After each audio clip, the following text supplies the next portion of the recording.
주의 은혜와 또 평강 넘쳐나기를 간절히 소망합니다.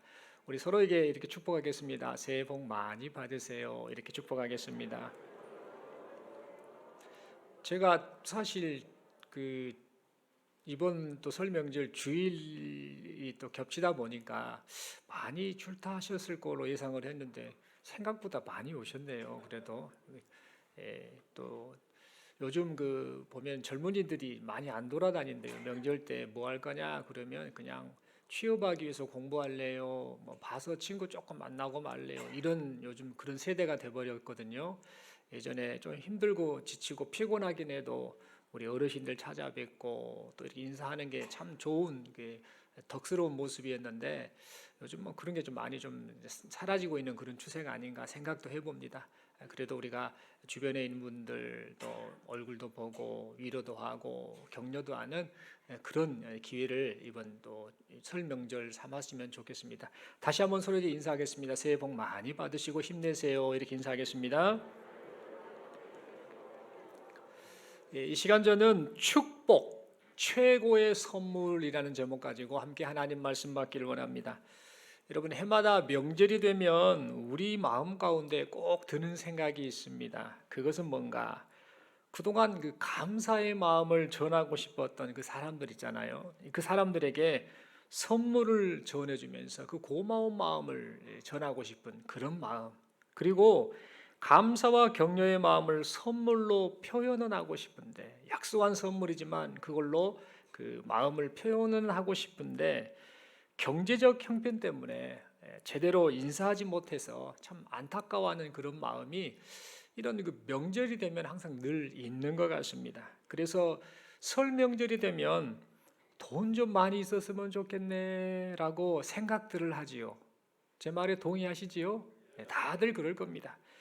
돈이 있으면 여기저기 이웃들에게 또 격려도 하고 감사도 하고 위로의 마음도 전하고 싶고 그러면서 이 땅에 태어나서 사람으로 태어나서 이렇게 하나님 은혜로 사는데 사람 노릇도 좀 하고 싶다 이런 생각을 좀 우리가 갖고는 합니다. 또 손자나 손녀 또 자식들에게 용돈도 좀 많이 주고 싶은 막 그런 마음이 그냥 간절합니다. 말 그대로 우리의 이웃들에게 좋은 것을 선물하고 싶어하는 그런 마음이 너무나 간절하지요. 하지만 우리가 처한 현실이 우리 생각과 같이 그리 넉넉하지 못하다 보니까 그냥 아쉬운 마음을 달랠 때가 참 많은 것 같습니다. 그런데 여러분, 이러한 우리의 이 마음을 하나님이 잘 알고 계십니다. 그래서 오늘 이 본문의 말씀을 통해서 우리가 이웃들에게 줄 수 있는 최고의 선물이 따로 있다라고 그렇게 지금 가르쳐 주고 계십니다. 그 최고의 선물이 뭘까? 그것은 바로 하나님의 이름으로 이웃을 축복하는 것입니다. 여호와께서 당신에게 복을 주실 것입니다. 여호와께서 당신을 지키실 것입니다. 여호와께서 당신에게 은혜를 베푸실 것입니다. 여호와께서 당신에게 평강을 주실 것입니다. 그렇게 되기를 원합니다. 라는 이 말씀처럼 하나님께서는 하나님의 이름으로 이웃을 축복하는 것, 그것이 바로 인생을 사는 사람에게 줄 수 있는 최고의 선물임을 지금 오늘 본문의 말씀을 통해 우리에게 가르쳐 주시고 있습니다.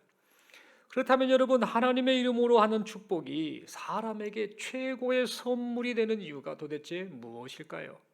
왜 이게 사람에게서 최고의 선물일까? 막연하게 느껴질 수 있는 이 내용인데 이 질문에 대해서 그 이유에 대해서 오늘 본문에 등장하는 이스라엘의 그 백성들의 처한 상황이 분명하게 답을 해주고 있습니다. 여러분 오늘 본문을 보면 하나님께서는 제사장 아론에게 이스라엘 자손을 축복하라라고 말씀을 하셨는데 이때는 지금 어떤 때냐? 이스라엘 민족이 지금 광야 길을 걷고 있는 상황이었습니다. 당시에 있었던 일을 살펴보면 이스라엘 민족은 지금 광야 길을 걷기 전에 애굽 땅에서 노예로 있었지요. 그러다가 하나님께서 지도자 모세를 통해서 이스라엘 민족을 건져 주셨지요. 그때가 언제인가? 유대력에 의해서 유대인들이 쓰는 날짜 계산법에 의한 유대력에 의해서 제1년 1월 14일 날 애굽 왕 바로의 손아귀에서 벗어나는 출애굽을 하게 되었습니다.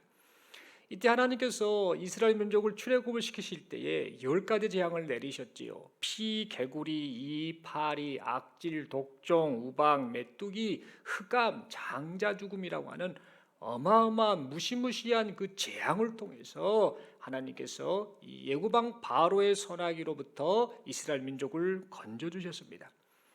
애굽 사람들이 숭배하는 신들이 사람에게 복을 주는 참신이 아니고 오직 여호와 하나님만이 참신이다라는 사실을 이 10가지 재앙을 통해 분명하게 보여주셨던 겁니다. 그리고 홍해를 건너게 하셨지요. 그래서 이 홍해를 건너게 하심으로 자연 만물을 다스리시는 창조주 하나님이 이스라엘의 하나님이시다라는 사실을 분명하게 나타내셨습니다. 이 사건을 통해 이스라엘 백성들은 택하신 자기 백성을 구원하시고 보호하시는 하나님을 경험하게 되었습니다.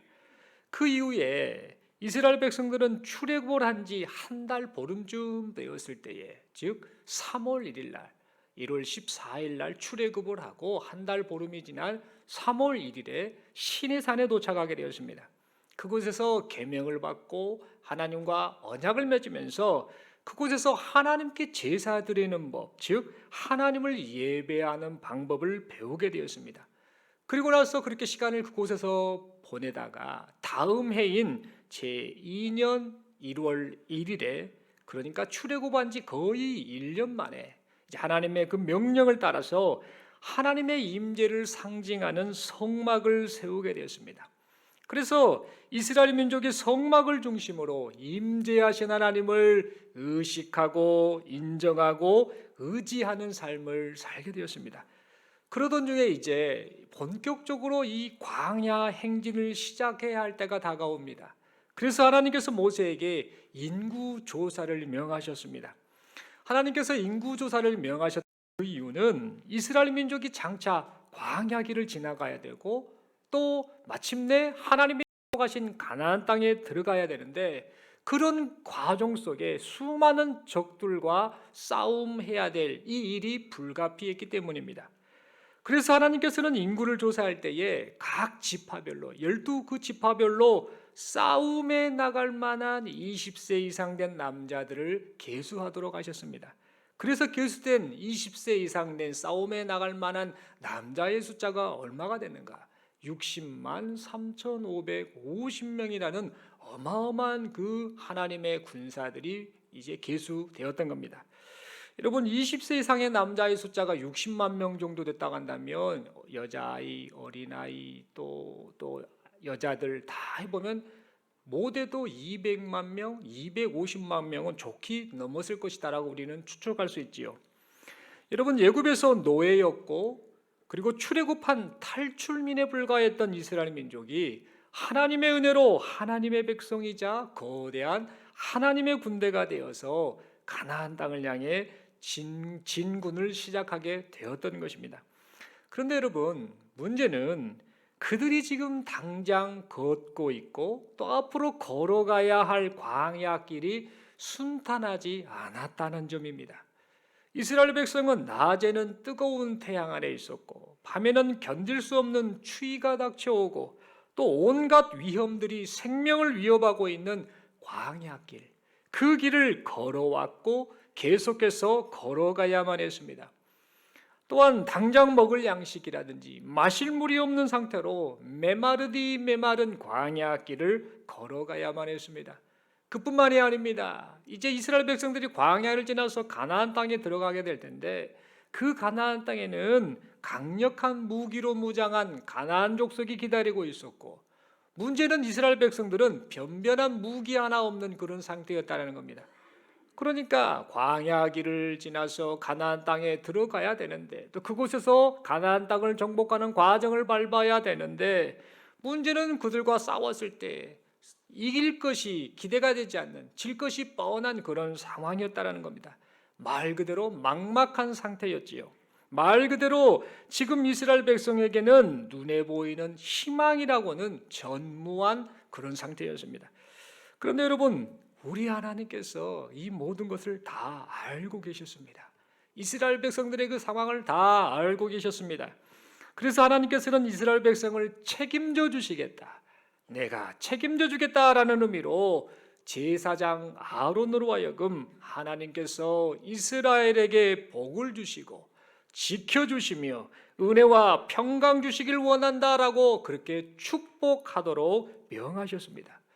복이라는 거, 이 복은 제사장 아론이 빌지만 제사장 아론이 하나님의 이름으로 이스라엘 백성을 축복할 때에 하나님께서 그 복을 주시는 복의 근원 되신 하나님께서 그 복을 주시겠다라고 약속하셨던 겁니다.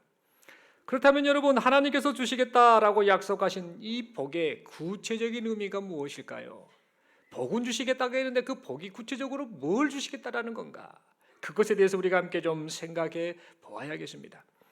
여러분, 먼저 하나님께서 복을 주시겠다라고 약속하셨는데 이 복은 여러분 많이 들어보셨을 겁니다. 히브리어로 베레카라는 단어를 씁니다.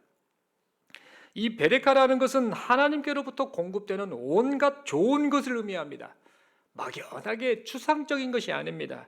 이 세상을 살면서 영육간에 누리는 현세적이고 영적인 모든 복을 포함하는 그런 단어입니다. 그러니까 하나님께서 이스라엘에게 복을 주시겠다라고 하신 말씀은 이스라엘이 광야 길을 걸을 때에 먹이시고 입히시고 필요를 채워주시겠다라는 그런 의미의 말씀인 겁니다. 여러분, 실제로 하나님께서는 이스라엘 광야 이 40년 생활 동안에 이스라엘을 먹이시고 입히셨습니다. 광야에서 마실 물이 없어 목이 마를 때 이스라엘에게 물을 공급해 주셨습니다. 먹을 것 하나 기대할 수 없는 광야에서 만나와 메추라기로 그 많은 200만 명, 250만 명이나 되는 그 이스라엘 백성들을 먹이셨습니다. 그 결과 신명기 8장 4절의 말씀처럼 이스라엘 백성들은 40년 동안의 의복이 헤어지지 아니하였고 그들의 발이 부르트지 아니하였습니다. 여러분, 두 번째로 하나님께서 이스라엘을 지키시겠다라고 약속하셨는데요, 이 지키다라는 말은 히브리어로 샤마르라는 단어를 사용합니다. 이 말은 무슨 뜻이냐면 가시 울타리를 치는 겁니다. 가시 울타리를 쳐서 온갖 주의를 다 기울여서 그것을 신중하게 보존한다라는 그런 뜻을 가지고 있습니다. 그러니까 이 말은 하나님께서 이스라엘을 원수의 손에서 온전히 구원하시고 보호하시겠다라는 그런 의지가 담겨 있는 그런 말씀인 겁니다. 여러분, 실제로 하나님께서는 이스라엘이 광야 생활을 거쳐서 가나안 땅에 들어가 정착하며 살 때까지 수많은 적군들로부터 이스라엘을 보호해 주셨습니다. 여호수아서 10장을 보면은요, 여호수아가 이스라엘 군사를 거느리고 아모리 족속과 싸울 때에 하나님께서 어떻게 하셨습니까? 우박덩이를 내려서 그 아모리 족속을 물리치게 하셨지요. 뿐만 아니라 그 아모리 족속과 싸울 때에 이 전쟁에 완전히 승리해야 되는데 문제는 지금 해가 지려고 합니다. 아니 되겠다 할 때 하나님이 그의 기도를 들으셔서 태양까지 멈추게 하셔서 아모리 족속을 완전히 물리치게 하셨음을 보게 됩니다. 이처럼 하나님께서 자기 백성 이스라엘을 지키시고 보호하시기 위해서 자연 만물까지 다스려 주셨던 것입니다. 여러분, 세 번째로 하나님께서는 이스라엘에게 은혜를 베풀어 주시겠다라고 약속하셨는데, 은혜를 베풀다라는 말은 히브리어로 하난이라는 단어를 사용하고 있습니다. 이 말은 뭐냐면 보통 은혜는 하세드라는 단어를 많이 쓰는데 여기서 이 히브리어 원어는 하난이라는 단어를 사용하고 있습니다. 이 하난이라는 단어는 뭐냐? 윗사람이 아랫사람을 돌아보기 위해서 그를 돌봐주기 위해서 상체를 쏙 구부려서 사랑을 베푸는 그런 의미의 단어입니다. 그러니까 이 말은 비록 실수투성인 이스라엘 백성이라 할지라도 하나님께서 그런 이스라엘을 사랑의 눈으로 바라보시고 이 이스라엘을 향해서 일방적으로 호의와 사랑을 베풀어 주시겠다라는 그런 뜻의 말씀인 것입니다. 여러분, 이 광야 생활을 했던 이스라엘 민족들의 이 모습을 여러분들 기억을 하십니까? 광야 생활 가운데 보여주었던 이스라엘 민족의 모습은요, 실망 그 자체였습니다. 하나님께서 이스라엘 민족을 먹이시고 입히시고 보호해 주셨건만 이스라엘 백성은요 늘 하나님께 불평을 쏟아냈습니다. 불만을 쏟아냈습니다. 하나님께서 베풀어 주신 은혜는 금세 잊어버리고 또 불평, 또 불만을 쏟아내기 바빴습니다. 하지만 하나님께서는 그런 이스라엘이랄지라도 그들을 품어 안으셨습니다. 그들을 포기하지 않으셨습니다. 오늘 이 약속하신 그 말씀 그대로 이스라엘 백성을 가나안 땅으로 인도하시고 그들에게 은혜를 베풀어 주셨던 것입니다. 여러분, 마지막으로 이 하나님께서는 이스라엘 민족에게 평강을 주시겠다라고 약속하셨습니다. 평강, 잘 아시는 히브리어 단어 있죠. 샬롬이라는 단어를 쓰고 있죠. 이 샬롬이라는 말은 평안, 번영, 건강, 그게 있길 바랍니다 라고 그렇게 축복하는 그런 의미의 단어이지요. 그런데 여러분 한번 생각을 해보십시오. 평강을 이스라엘 백성에게 주시겠다라고 했는데 지금 이스라엘 백성들의 지금 마음 상태나 상황을 우리가 함께 좀 살펴보아야 합니다. 앞날을 모르고 메마른 광야길을 걷고 있고 위험이 도사리고 있는 그런 광야길을 걷고 있는 이스라엘 백성의 마음이 지금 어떻겠습니까? 엄청난 두려움과 불안이 있지 않았겠습니까? 가고 가도 환경이 바뀌지 않네요. 상황이 바뀌지 않네요. 눈앞에 보이는 현실을 생각할 때에 얼마나 답답하고 두려웠겠습니까? 그래서 불평과 불만만이 그들의 마음속에서 나타나지 않았겠습니까? 그런 그들에게 무슨 마음의 평강이 있었겠습니까? 그런데 그런 그들을 하나님께서 다정한 눈으로 바라보시고 그들에게 다가가셔서 그들에게 평강을 주시겠다라고 약속하셨습니다. 앞날을 모르는 불안한 광야 생활 가운데 있었던 이스라엘 백성들에게 하나님께서 평강으로 찾아오셨던 것입니다. 여러분, 이처럼 광야길을 걷는 이스라엘에게 있어서 하나님께서 약속하신 복을 주겠다, 지켜주겠다, 은혜를 베풀어 주겠다, 평강을 주겠다라는 이 약속은 그들에게 있어서 인생 최고의 선물이 되었을 것입니다. 사랑하는 성도 여러분, 이처럼 지금 여기 모인 우리 모두도 지금 잠시 옆에 분 봐보시겠습니까? 뭐 근심 걱정 없고 평안해 보이시는지요? 속으로 그렇게 말합니다. 속지 말아야지 이렇게 생각을 해야 됩니다. 지금 여기 모인 우리 모두도 사실은 인생이라는 참 힘든 광야 길을 걷고 있습니다. 그리고 영원하신 하나님 나라에 입성하기까지 끊임없는 죄의 유혹과 원수 마귀의 공격에 맞서 싸우며 믿음의 행진을 지금 우리가 하고 있습니다. 그러나 이렇게 인생이라는 이 광야 길을 걸을 때에 우리 역시 참으로 지치고 힘들 때가 많다라는 사실입니다. 경제적인 어려움, 건강의 문제, 얽히고 설킨 인생의 문제들 때문에 어찌할 바를 몰라 지칠 때가 있습니다. 인내하면서 가고 있지만 끝이 안 보이는 것 같은 현실 때문에 나 혼자 버려진 것 같은 외로움에 사로잡힐 때가 있습니다. 여기를 봐도 도와줄 데가 없고 저기를 봐도 도와줄 리가 없는, 의지할 곳이라고는 아무데도 없는 그런 처지에 놓여 있을 때가 있습니다. 나도 좀 잘 살아봤으면 좋겠다. 나도 좀 건강했으면 좋겠다. 나도 좀 내 앞길이 좀 열렸으면 좋겠다. 나도 이 어려움에서 제발 좀 벗어났으면 좋겠다라는 소원을 품지만 지금 처한 현실을 보면 그저 절망만 있을 때가 있다라는 사실입니다. 그러나 여러분, 이런 우리를 향해서 이스라엘 백성들의 형편을 아셨던 그 하나님께서 지금 이러한 형편 가운데 남들은 아무도 모르는 것 같으나 내 속으로 끙끙거리고 있는 인생의 그 문제 때문에 힘들어하는 우리를 향해서 우리 하나님께서는 아니다, 절망하지 말아라, 내가 책임지겠다라고 말씀하시며 하나님의 이름으로 서로를 축복하고 또 축복하라라고 지금 말씀하고 계십니다. 이사야서 41장 10절의 말씀처럼 두려워하지 말라 내가 너와 함께함이라 놀라지 말라 나는 네 하나님이 됨이라 내가 너를 굳세게 하리라 참으로 너를 도와주리라 참으로 나의 의로운 오른손으로 너를 붙들리라라고 지금 여기 모여 하나님 앞에 예배하는 우리 모두에게 말씀하고 계십니다. 그러므로 우리는 이 시간 잊지 말아야 합니다. 광야길을 걷던 이스라엘 백성에게 복을 주시고 지켜주시고 은혜 베푸시고 평강을 주셨던 그 하나님이 지금 여기 모인 우리의 하나님이다라는 사실입니다. 그 하나님께서 우리에게 은혜를 베푸사 우리를 예수 그리스도 안에서 구원하시고 하나님의 자녀 삼아 주셨습니다. 그 하나님께서 우리에게 복을 주사 지금도 변함없이 우리를 먹이시고 입히시고 보호하고 계십니다.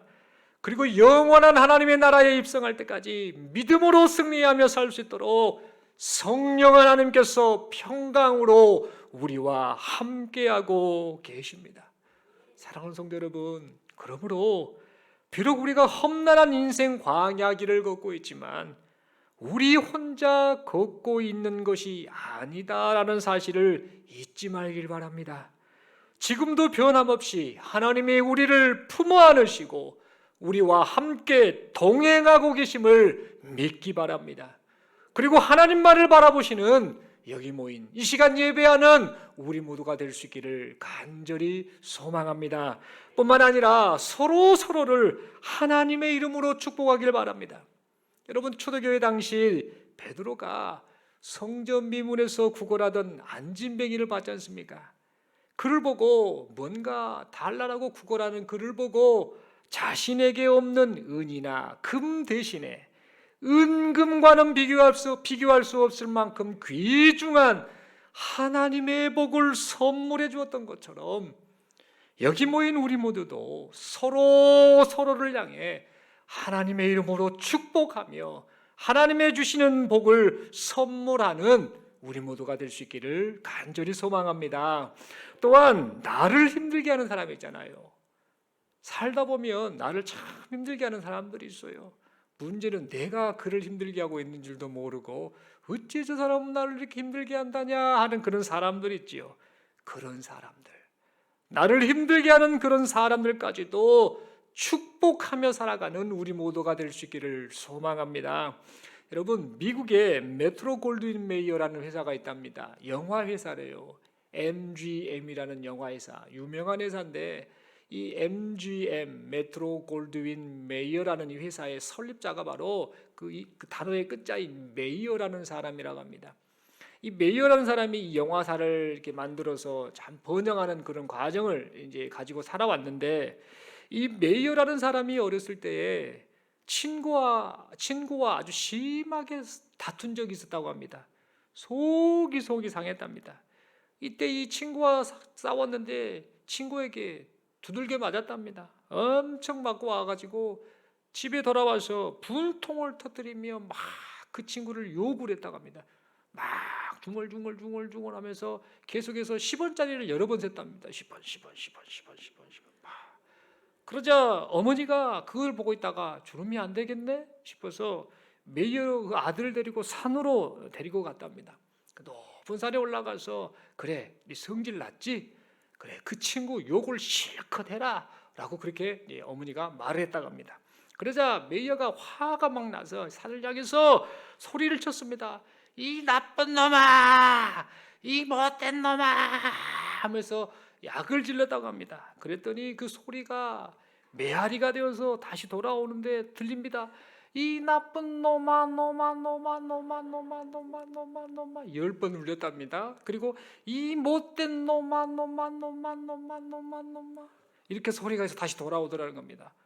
그러자 어머니가 이번에는 이제 다른 말을 해봐. 그 친구를 향해서 하나님이 너에게 복을 주실 거야 라고 크게 외쳐봐라 라고 말했답니다. 그래서 메이어가 어머니의 말을 따라서 그렇게 외쳤더니 들려오기를 하나님이 너에게 복을 주실 거야 하면서 계속해서 메아리쳐 들려오게 되었답니다. 그때 이 어린 메이어가요, 그때 중요한 사실을 깨달았다고 합니다. 내가 남을 향해 한 번의 욕을 하면 그것이 10배로 되돌아오는구나. 그리고 내가 남을 한 번 축복하면 그것이 10배로 복이 되어 돌아오는구나 라는 사실을 그가 깨달았다고 합니다. 그래서 이 메이어는 이 교훈을 평생 마음에 새기고 남을 축복하는 인생을 살면서 MGM이라는 이 영화사를 세우게 되었다라는 그런 일화가 있습니다. 여러분처럼 우리 인생 살다 보면은요, 축복하기 싫은 사람이 있습니다. 다 축복할 수 있는 게 아니지요. 그러나 하나님은 우리에게 말씀하십니다. 서로 축복하는 인생을 살라라고 말씀하고 계십니다. 우리들 역시 저주가 아닌 축복하는 인생, 그런 인생을 살아가시는 여기 모인 우리 모두가 될 수 있기를 간절히 소망합니다. 하나님께서 자기 백성에게 원하시는 삶은 저주가 아니라 축복하는 삶임을 잊지 말길 바랍니다. 오늘 설 명절을 맞아서 하나님의 이름으로 내 마음에 드는 사람이나 마음에 들지 않는 사람 모두에게 축복하며 살아가는 우리 모두가 될 수 있기를 소망합니다.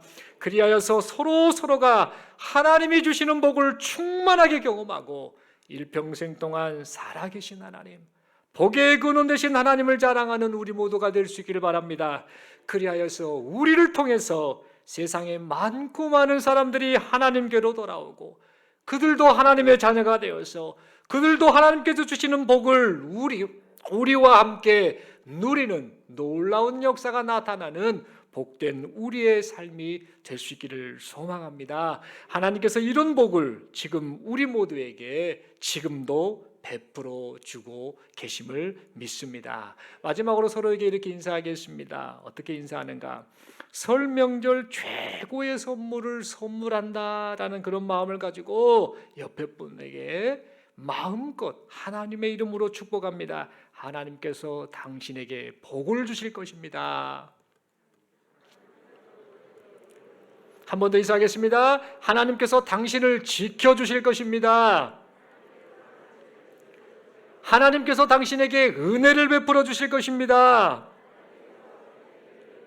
하나님께서 당신에게 평강을 주실 것입니다. 그리고 서로에게 결단하며 이렇게 고백합니다. 오직 하나님만 바라봅시다. 아멘이지요? 이렇게 축복 인사를 서로 나누는데요. 그런데 혹시 여러분들 가운데에 그래 맞아, 하나님께서 주시는 복도 받아야지, 그것도 좋지, 그래도 세뱃돈은 받아야지, 이렇게 하시는 분들도 분명 있을 수 있다는 생각이 듭니다. 여러분, 세뱃돈도 많이 받으시고, 또 중요한 것은 하나님께서 주시는 세뱃돈, 이 구정 명절 이날 드리는 예배를 드리는 우리에게 하나님께서 주시는 세뱃돈, 구원의 복, 평강의 복, 형통의 복, 이런 것도 많이 받고 많이 누리고 많이 나누시는 그런 복된 인생을 살아가시는 여기 모인 우리 모두가 될 수 있기를 간절히 소망합니다. 기도드리겠습니다. 하나님 아버지, 은혜를 감사합니다. 복의 근원 되신 하나님을 찬양합니다. 복을 주시고 우리를 지켜주시고 예수님 안에서 우리를 구원하여 주신 하나님, 또한 영원토록 우리와 함께하여 주신 하나님, 그 하나님의 은혜와 평강에 감사하며 하나님께 찬양합니다. 이제는 이러한 이 복을 우리가 받고 누리며 산다라는 사실을 잊지 않고 더 나아가 사랑하는 이웃들에게 이 복을 빌어주는, 축복하는 그런 인생을 살아가는 우리 모두가 되게 하여 주옵소서. 주께서 이런 복을 내려주심을 믿고 감사드리오며 우리 주님 예수님 이름으로 기도드리옵나이다. 아멘. 다음에 찬송가 400